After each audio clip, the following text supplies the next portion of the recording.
বলো না যুবক, কতদিন হয় বলতেও পারো না ফজরের ওয়াক্ত কখন, ফজরের সূর্য কেমন, ফজরের হাসি কেমন, ফজরের বরকত কেমন। আল্লাহ তাআলা বলেন কুরআন আল ফজর আই সালাত আল ফজর। বাকি ফজরের নামাজকে কোরআন বলা হয়, মানে ফজরের নামাজ এটার নামাজও, আর এটার নামাজটাই কোরআন।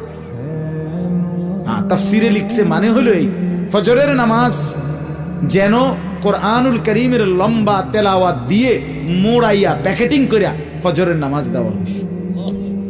ফজরের নামাজ যেন কোরআন মোড়ানো, কোরআন দ্বারা প্যাকেটিং করা। এই জন্য ফজরের নামাজের তেলাওয়াত কোরআন শরীফ লম্বা হয়, লম্বা হয় না? হ্যাঁ, লম্বা তেলাওয়াত স্বাভাবিক। যেই কোনো ইমাম 4 ওয়াক্ত নামাজের চাইতে ফজরের ওয়াক্তে